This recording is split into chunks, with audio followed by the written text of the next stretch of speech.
ये आकाशवाणी रायपुर है। छत्तीसगढ़ी समाचार बुलेटिन के संग धर्मेंद्र दुबे के जय जोहार। आज के प्रमुख समाचार। प्रदेश में कोरोना संक्रमण के मामला में कमती देखे जाते हैं। काली राज्य के 20 जिला में कोरोना संक्रमण के एको मामला नहीं मिले हैं। भाजपा के पूर्व मंत्री राजेंद्र पाल सिंह भाटिया और पूर्व विधायक युद्धवीर सिंह जुदेव के निधन राज्यपाल और मुख्यमंत्री के संगे संग भाजपा के बड़का नेता मन शोक जतईन। और छत्तीसगढ़ सर्व आदिवासी समाज है आज अपन आने आने मांग ल लेके कतकोन जिला मन में धरना प्रदर्शन करीन। देश भर में 18 बछर ले ज्यादा के जम्मो लोगन मन बर सरकारी केंद्र मन में मुफ्त में टीकाकरण अभियान चलाए जाथे। आप मन ले अपील है कि कोविड रोधी टीका जरूर लगवाओ। कोरोना महामारी बर कोनो किस्म के कोताही झन बरताओ और इस सरल उपाय के पालन करो। मास्क लगाओ, 2 गज के सुरक्षित दूरी बना के रखो, घेरी बेरी साबुन ले हाथ धोवाओ। लोगन मन ला कोरोना ले जुड़े जानकारी दे और उखर मार्गदर्शन बर राष्ट्रीय हेल्पलाइन नंबर हवय। छत्तीसगढ़ बर हेल्पलाइन नंबर हवय 104 और 0771 2235 संगे संग राष्ट्रीय हेल्पलाइन नंबर हवय 1075। अब समाचार विस्तार ले।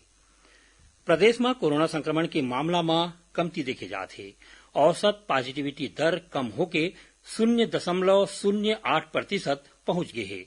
काली राज्य के 20 जिला में कोरोना संक्रमण के एको मामला आगू नहीं आए हैं।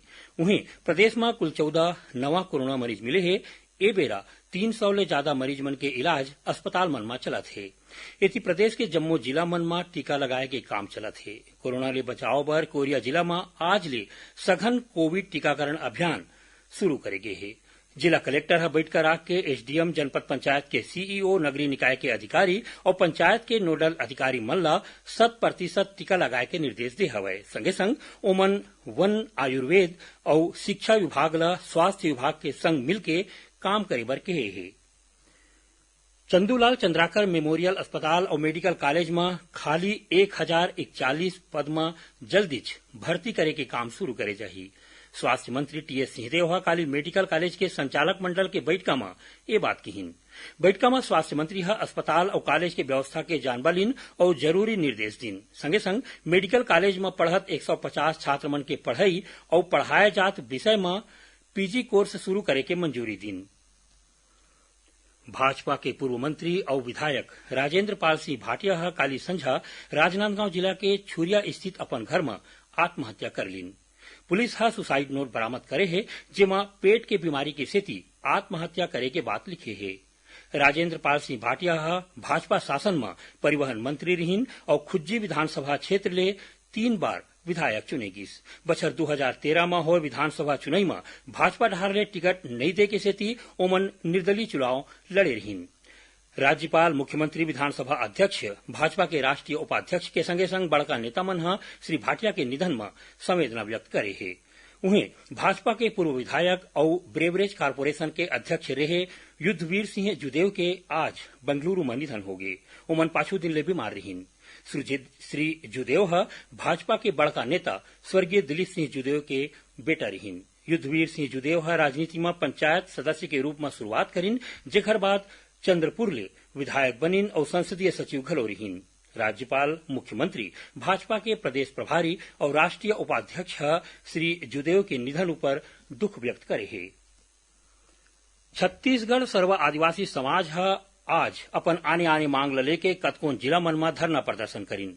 धमतरी के राष्ट्रीय राजमार्ग 30 ऊपर आदिवासी मन चक्का जाम करीन, जेकर सेती ए रद्दा में अवई जवई प्रभावित होइस। उन्हें महासमुंद जिला के लहरौत पटाव के तीर घलो आदिवासी समुदाय के लोगन मन आने आने मामला में कार्रवाई करे के मांग ल लेके चक्का जाम करीन। इति रायगढ़ में आदिवासी समाज अपन 17 सूत्री मांग ल लेके धरना प्रदर्शन करीन और संगे संग पाछू दिन शहर के एक ठिन स्कूल में होए हत्या में शामिल दोषी मन के खिलाफ कार्रवाई के मांग ल लेके सिटी कोतवाली के घेराव करीन। छत्तीसगढ़ी समाचार बुलेटिन आप मन आकाशवाणी रायपुर ले सुनत हव। छत्तीसगढ़ के खबर ले है आपके वास्ता और खबर के विश्वसनीयता ले है हमार वास्ता। आकाशवाणी समाचार रायपुर के प्रादेशिक समाचार बुलेटिन के संगे संग हमार समसामयिक कार्यक्रम आप रेडियो के संग अपन मोबाइल में घलो सुन सकत हो। आकाशवाणी समाचार फेसबुक, ट्विटर और यूट्यूब में घलो हावय।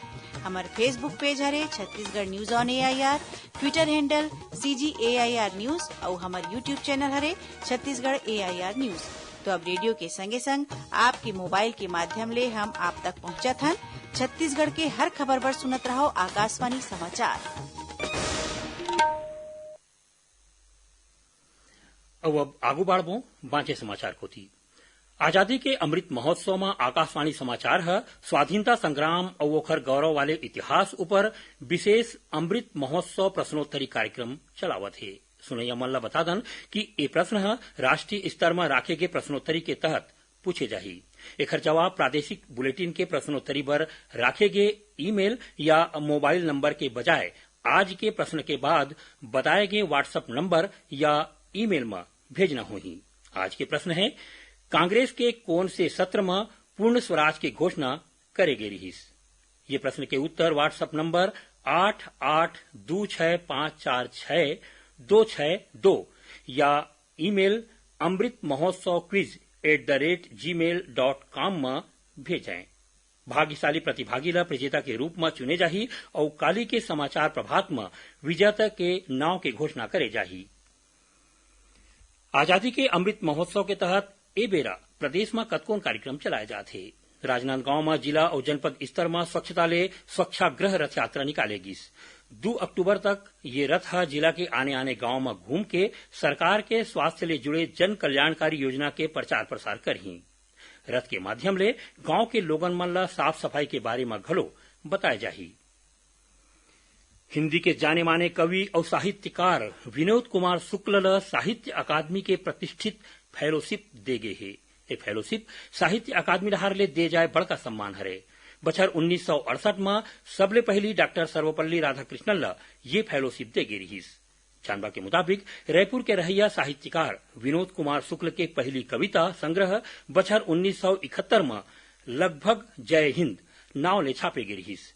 बछर 1979 में नौकर की कमीज नाव ले ओखर उपन्यास छपीस। कतकोन सम्मान ले सम्मानित हो चुके विनोद कुमार शुक्ल के रचना दीवार में एक खिड़की रहती थी बछर 1999 के साहित्य अकादमी पुरस्कार दे जा चुके हैं। धर्मांतरण के मामला में गिरफ्तार भाजपा कार्यकर्ता ला छोड़े की मांग ला लेके काली पार्टी डहर ले रायपुर में जेल भरो आंदोलन करे जाही। जानबा के मुताबिक 5 दिन रायपुर के पुरानी बस्ती में पादरी डहर ले धर्म परिवर्तन कराए और ओखर अधिकार बताए के मामला में भाजपा कार्यकर्ता मन के संग हाथापाई हो रहीस। जेकर बाद पुलिस कार्रवाई करत भाजपा के 7 जिन कार्यकर्ता मन के खिलाफ अपराध दर्ज करके 3 जिन कार्यकर्ता मन ला जेल भेज दे रही। पार्टी के प्रदेश अध्यक्ष विष्णुदेव साय आज रायपुर जेल में कार्यकर्ता मन ले मिलिन। अवैया 24 घंटा के दौरान प्रदेश के कतकोन जगह में हल्का ले मध्यम वर्षा के संगे संग बूंदाबांदी होए के संभावना बताई गई है। तो उन्हें बिलासपुर, दुर्ग और रायगढ़ संभाग के 1-2 जगह में गाज गिरे और भारी वर्षा के चेतावनी दे गई है। मौसम विभाग के मुताबिक एक ठिन ऊपरी हवा के चक्रीय चक्रवाती घेरा पूर्वी राजस्थान और ओखर तीर तखार में स्थित है। उन्हें मानसून द्रोणिका दक्षिण पूर्व और उत्तर पूर्व बंगाल के खाड़ी में बने हैं, जेकर सेती प्रदेश में वर्षा के स्थिति बने हवय। अब थोड़कुन समाचार सार में भारतीय रेलवे डहार ले ए बेरा स्वच्छता पखवाड़ा मनाया जाते। आज स्वच्छ सेवा परिसर थीम ऊपर दक्षिण पूर्व मध्य रेलवे के जम्मू स्टेशन मन में विशेष साफ सफाई अभियान चलाएगी। छत्तीसगढ़ व्यावसायिक परीक्षा मंडल डहार ले PAT PVPT प्रवेश परीक्षा 26 सितंबर के हुई। एकर पर रायपुर में 13 केंद्र बनाए गए हैं। कर्मचारी चयन आयोग डहार ले 26 सितंबर के कनिष्ठ अभियंता परीक्षा रखे गए हैं। अखिल भारतीय सिविल सेवा एथलेटिक्स प्रतियोगिता पर राज्य स्तरीय चयन स्पर्धा के आयोजन काली और परम दिन रायपुर के कोटा स्थित स्टेडियम में रखे गए हैं और राज्य स्तरीय शालेय खेलकूद प्रतियोगिता काली ले जांजगीर में होही। ये प्रतियोगिता में प्रदेश के 5 जोन के खिलाड़ी मन भाग ली। आखिर में प्रमुख समाचार एक गांव फेर। प्रदेश में कोरोना संक्रमण के मामला में कमती देखे जाते। काली राज्य के 20 जिला में कोरोना संक्रमण के एको मामला नहीं मिले हैं। भाजपा के पूर्व मंत्री राजेंद्र पाल सिंह भाटिया और पूर्व विधायक युद्धवीर सिंह जुदेव के निधन राज्यपाल और मुख्यमंत्री के संगे संग भाजपा के बड़का नेता मन शोक जतईन और छत्तीसगढ़ सर्व आदिवासी समाज ह आज अपन आने आने मांग ल लेके कतको जिला मन में धरना प्रदर्शन करीन। एक संग छत्तीसगढ़ी समाचार बुलेटिन इहे सिरावत है। जय जोहार।